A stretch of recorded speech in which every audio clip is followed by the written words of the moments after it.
Student, आज मैं आप लोगों के सामने कक्षा 9वीं के लिए गणित विषय लेके आया हूँ। आज मैं एक चर का रैखिक समीकरण प्रश्नावली 5.2 पढ़ाने वाला हूँ।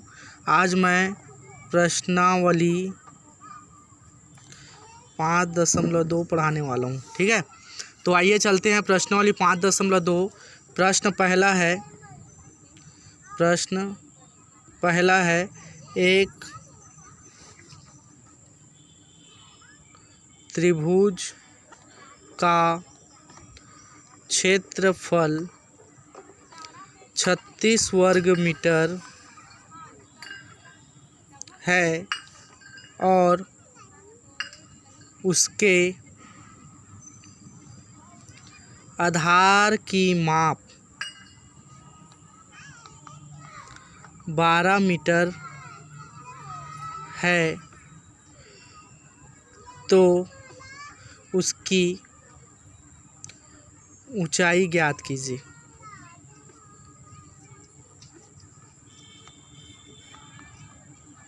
ध्यान देंगे स्टूडेंट, प्रश्न है पहला, एक त्रिभुज का क्षेत्रफल 36 वर्ग मीटर है और उसके आधार की माप 12 मीटर है, तो उसकी ऊंचाई निकालना है। तो जो दिया है उसको लिख लेते हैं। क्या हल करके दिया है, त्रिभुज का आधार बराबर 12 मीटर। ठीक, क्षेत्रफल दिया है, तो क्षेत्रफल कितना दिया है, 36 वर्ग मीटर। ठीक, अपने को क्या निकालना है, ऊंचाई निकालना है। ठीक है, तो ऊंचाई निकालना है तो फार्मूला लगाओ। क्या हम जानते हैं, क्या त्रिभुज का क्षेत्रफल बराबर 1/2 आधार गुणा ऊंचाई। ठीक है, तो त्रिभुज का क्षेत्रफल कितना दिया है, 36 वर्ग मीटर। तो क्षेत्रफल की जगह कितना रख देते हैं, 36, और आधार का मान कितना दे दिया है, 12 मीटर। ऊंचाई नहीं दिया है तो ऊंचाई को ज्यों का क्यों लिखते हैं। ठीक है, अब क्या करते हैं, 2 के पहाड़ा से कटाओ, 2 एकम 2, 2 छक्के 12, तो आया अपने पास क्या, 36 बराबर 6 गुणा ऊंचाई। ठीक है, 36 बराबर 36 बराबर 6 गुणा ऊंचाई। अब 6 जो गुणा में है उसको पक्षांतर कर दो, तो 36 की ओर क्या हो जाएगा, भाग हो जाएगा। तो ये हो जाएगा 36/6 और ये हो जाएगा अपना ऊंचाई। 6 के पहाड़ा से कटाओ, 6 एकम 6, 6 छक्के 36, तो 6 बराबर ऊंचाई, या इसी को लिख लो, ऊंचाई बराबर 6 मीटर। ठीक, ये अपना आंसर होगा। ठीक है बच्चों, समझ आया होगा आप लोगों को। इसके बाद अगला प्रश्न है, क्या प्रश्न है, ध्यान देंगे। ठीक है, नेक्स्ट प्रश्न है, क्या एक आयत की लंबाई, नेक्स्ट प्रश्न है प्रश्न नंबर 2। ठीक, क्या दिया है, एक आयत की लंबाई उसकी चौड़ाई से 5 सेंटीमीटर अधिक है, उसका परिमाप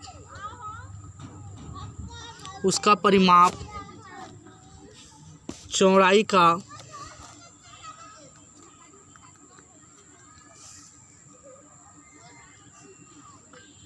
5 गुना है। आयत की लंबाई एवं चौड़ाई ज्ञात कीजिए। ठीक है, हल करते हैं। प्रश्न को ध्यान से समझेंगे स्टूडेंट। क्या है, एक आयत की लंबाई उसकी चौड़ाई से 5 सेंटीमीटर अधिक है। आयत की लंबाई और चौड़ाई बोला गया, अपने को लंबाई और चौड़ाई कंफर्म नहीं है, उसका परिमाप बताया है, चौड़ाई का 5 गुना है। तो आयत की लंबाई एवं चौड़ाई ज्ञात करना है। ठीक है, तो इसको हम मान लो आयत की लंबाई उसकी चौड़ाई से 5 सेंटीमीटर अधिक है तो लंबाई होगा। तो मान लेते हैं चौड़ाई कितना है, x सेंटीमीटर है। मान लो चौड़ाई कितना है, x सेंटीमीटर है। ठीक, यहाँ पे बोला गया है आयत की लंबाई उसकी चौड़ाई से 5 सेंटीमीटर अधिक है, अर्थात लंबाई बराबर क्या हो जाएगा, x धन 5 सेंटीमीटर होगा, अधिक बोला गया है तो। ठीक, चौड़ाई निकल गया और लंबाई निकल गया। प्रश्न में फिर क्या बोला जा रहा है, उसका परिमाप चौड़ाई का 5 गुना है। तो चौड़ाई क्या है, x है, तो x का 5 गुना क्या होगा, उसका परिमाप होगा। ठीक है, तो प्रश्नानुसार लेंगे, प्रश्नानुसार आयत का परिमाप बराबर 2 लंबाई धन चौड़ाई। ठीक है, तो आयत का परिमाप यहाँ पे बोला गया, उसका परिमाप चौड़ाई का 5 गुना है। तो चौड़ाई क्या है, x मीटर है, तो 5x हो जाएगा ये, और 2 लंबाई क्या मिला अपने को, x धन 5 है ना, और चौड़ाई क्या मिला अपने को, x।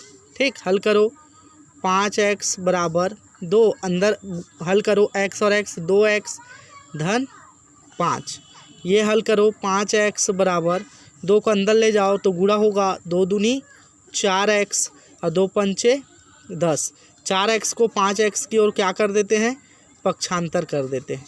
तो ये हो जाएगा 5x ऋण 4x बराबर 10। ठीक है बच्चों, 5x में से 4x जाएगा तो कितना x बचेगा, 1x बचेगा, और ये 10, मतलब चौड़ाई अपना कितना निकल गया, 10 सेंटीमीटर निकल गया। ठीक है, अब इस चौड़ाई का मान समीकरण नंबर किस में रख देते हैं, इसको समीकरण नंबर 1 मान लेते हैं, क्योंकि लंबाई का मान है। तो यहाँ पे लिख देता हूँ मैं,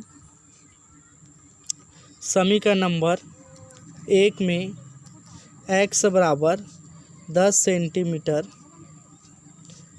रखने पर, तो ये हो जाएगा लंबाई बराबर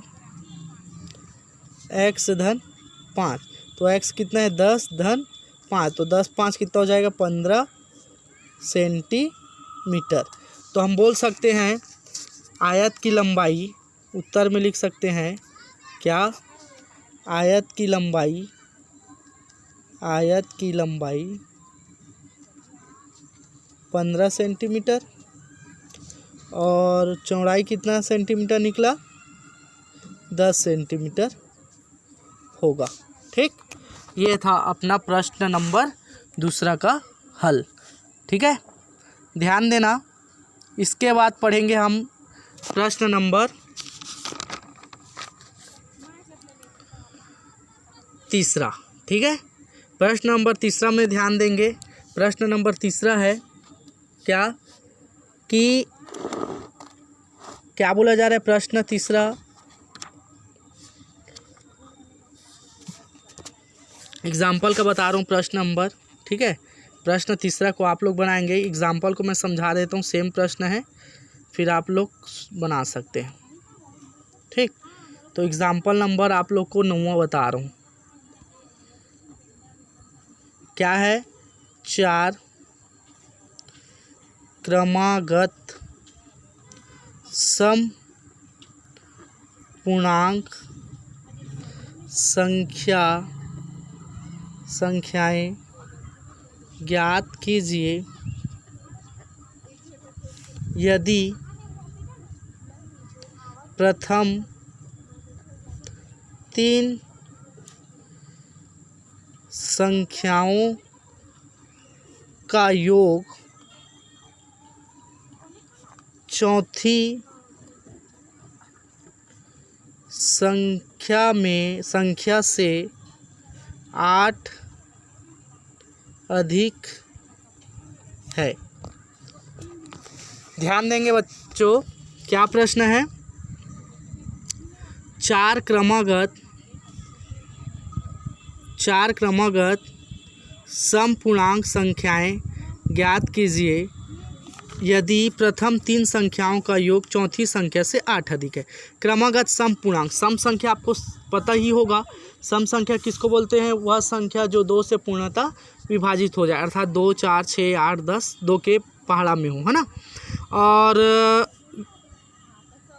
क्रमागत बोला गया है, ठीक। तो क्रमागत बोला गया है तो पहली क्रमागत संख्या को क्या मान लेंगे? सम में पहली सम संख्या क्या होगा? 2 होगा, तो 2x हो जाएगा, ठीक है। वैसे ही अपना 2x और फिर क्रम उसका बढ़ता चला जाएगा। 2x, 2x धन 2, 2x धन 4, 2x धन 6, ऐसा चलता चला जाएगा ना। तो यहाँ पे हम मान के चलते हैं, मान लो हल ना, मान लो पहली क्रमागत सम संख्या या पूर्णांक क्या है? 2x है, 2x है। तब चार क्रमागत पूर्णांक संख्या क्रमशः, ठीक। पहला तो 2x है, तो दूसरा क्या हो जाएगा? 2x धन 2 होगा। तीसरा क्या होगा? 2x धन 4 होगा। चौथा क्या होगा? 2x धन 6 होगा। अब यहाँ पे बोला गया है कि चार क्रमागत समपूर्णांक संख्याएं ज्ञात कीजिए यदि प्रथम तीन संख्याओं का योग, तीन संख्या का योग, तो तीन संख्या में 1, 2 और 3, तीनों संख्या का योग चौथी संख्या से, ये चौथी संख्या है, 8 अधिक है। तो इसको हम प्रश्नानुसार जमा लेंगे। क्या? तीन संख्याओं का योग, तो तीन संख्या क्या होगा? पहली संख्या ये, दूसरी संख्या ये, तीसरी संख्या, दोनों का योग करो, दोनों का योग करेंगे, ठीक है। तो ये हो जाएगा 2x धन 2, दूसरी संख्या धन 2x धन 4, तीसरी संख्या, और तीनों संख्या का योग कितना है? 8 अधिक है। तो ये हो जाएगा 8, 2x चौथी संख्या का 8 अधिक है बोला जा रहा है। तो चौथी संख्या क्या है? 2x धन 6 है, और कितना अधिक है? धन 8 अधिक है, ठीक है। तो आगे इसको हल करेंगे, कोष्टक तोड़ेंगे, तो क्या होगा? ये 2x धन 2 धन 2x धन 4, इसको तोड़ो तो क्या होगा? 2x धन 6 धन 8। बहुत ही सरल है, ध्यान देंगे, ठीक है। 2x और 2x, कितना x हो जाएगा? 6x हो जाएगा, और 2 और 4 कितना हो जाएगा? 6 हो जाएगा। इधर देखो 2x और 6 और 8 कितना हो गया? 8 और 6 कितना होता है? 14, ठीक है। तो धन 14। अब x वाले को एक जगह और अंक वाले को एक जगह, जिसको हम क्या बोलते हैं? पक्षांतर करना। तो यहाँ पे हम कर देते हैं पक्षांतर करने पर, तो ये हो जाएगा 6x, 2x को इधर ले आते हैं तो ऋण 2x, और 14 अपने जगह है। धन 6 को पक्षांतर कर देते हैं तो ऋण 6 होगा। अब 6x में से 2x जाएगा तो कितना x बचेगा? 6 में से 2 जाएगा तो 4x, और 14 में से 6 जाएगा तो कितना बचेगा? 8, ठीक है। 14 में से 6 जाएगा तो कितना बचेगा? 8। अब गुणा को पक्षांतर कर देते हैं तो क्या होगा? x बराबर 8/4, तो 4 एकम 4, 4 दूनी 8, तो x बराबर क्या आ गया? 2। x बराबर कितना आ गया? 2। हमको निकालना क्या है? चार क्रमागत समपूर्णांक संख्या। तो हम लिख सकते हैं क्या? अतः चार क्रमागत समपूर्णांक संख्या क्रमशः क्या होंगे? प्रथम पूर्णांक संख्या है, प्रथम पूर्णांक संख्या, तो प्रथम पूर्णांक संख्या क्या है? 2x है। तो 2 गुणा 2 मतलब कितना आ गया, 4 आ गया। ठीक, वैसे ही दूसरा निकालो, दूसरा पूर्णांक संख्या।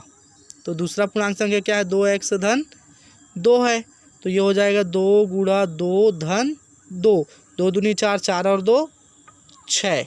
ठीक, वैसे ही तीसरा पूर्णांक संख्या देखो क्या होगा, तीसरा पूर्णांक संख्या तो क्या हो जाएगा, 2x धन 2 और ये क्या हो जाएगा, 4 है ना, तो ये होगा 2 गुणा 2 धन 4, तो 2 दूनी 4 और 4 और 4 8। ठीक, अगला बच गया चौथा पूर्णांक संख्या, तो क्या होगा, 2x धन 6 है, तो ये यहाँ पे आएगा 2 गुणा 2 धन 6, 2 दूनी 4, 4 और 6 10। तो क्या क्या प्राप्त हुआ बच्चों, 4, 6, 8 और 10, यही अपना क्या हो जाएगा, 4 क्रमागत पूर्णांक संख्या होगा। ठीक है, इसके बाद अगला प्रश्न है आप लोगों का, क्या अगला प्रश्न है, यदि किसी त्रिभुज की एक भुजा उसके परिमाप का 1/4, दूसरी भुजा 7 सेंटीमीटर तथा तीसरी भुजा परिमाप का 2/3 है, तो त्रिभुज का परिमाप कितना है। ठीक है, तो इसको हम नेक्स्ट क्लास में बताएंगे, इसमें से 2-3 प्रश्न और बताएंगे, उसके बाद हम अगला चैप्टर पढ़ेंगे। ठीक है, धन्यवाद।